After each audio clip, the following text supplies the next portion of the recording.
Hey guys, welcome back. This is Jenny from Polly's Paper Studio. Today I have a quick flip through to share with you today. Now this is a mini album I created with the American Crafts Close Knit collection. So this just has a variety of vintage pattern papers with some fun images and tags and some really sweet and simple sentiments. My favorite part of this collection is the cameos. There's a full page of them. I elected to clip mine out, leaving a small border so that it looked a little bit more like an ephemera pack. For the cover of this, I just have a nice layering of the cut aparts along with a die cut doily here. Some flowers, these are from Little Birdie Crafts.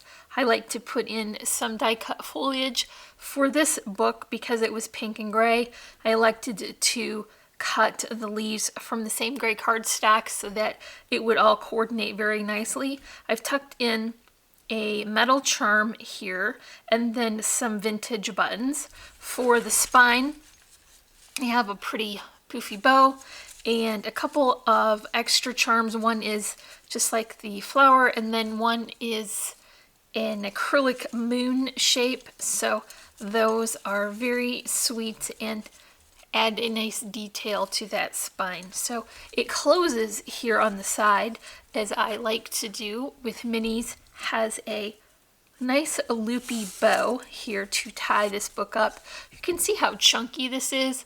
Even though this paper started out as single-sided paper, there's enough paper layers here to create a nice bulk. It's very heavy and very sturdy.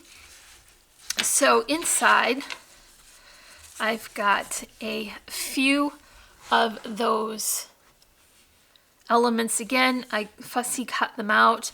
This is layered over the same gray cardstock throughout the whole book for a consistent look.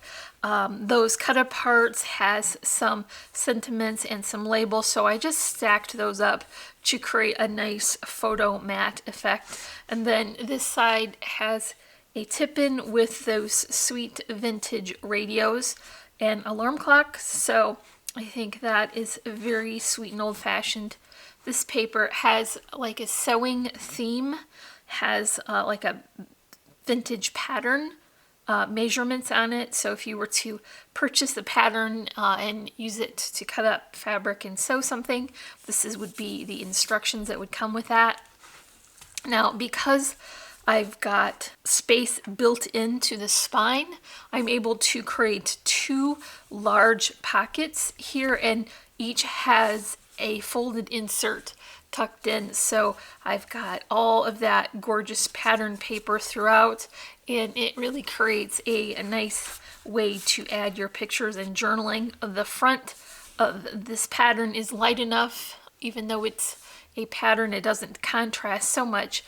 You could write directly on that and use that for your journaling. So there's two pockets here with the folded inserts, and that is taking up a nice amount of space. So this next set of pages has a doily and circular die cut with a matting. This creates a really nice photo area, as well as some parts from the cut apart sheet.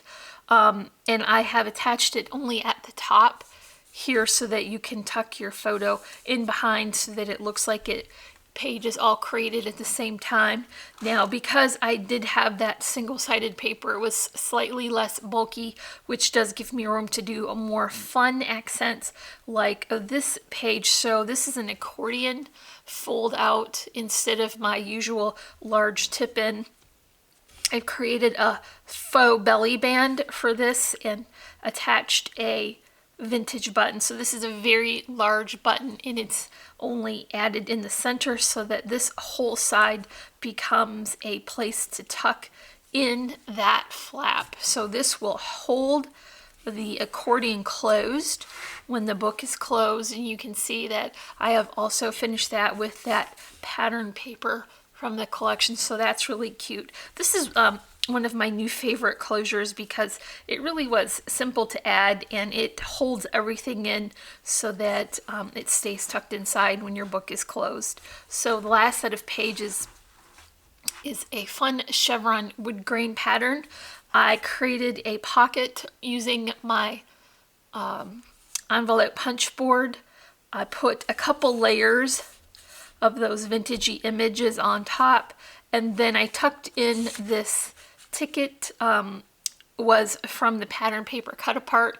What a fun area here with the lines to add details, and you can put pictures and journaling in the pocket as well. There's plenty of room here to tuck in small mementos or things that you don't want to attach directly to the book. So you can see that I've got the back finished with the coordinating papers, and you see how thick that is. So each portion on the inside has 1/4 of an inch, leaving an inch for the spine. So that makes it very nice and chunky and bulky.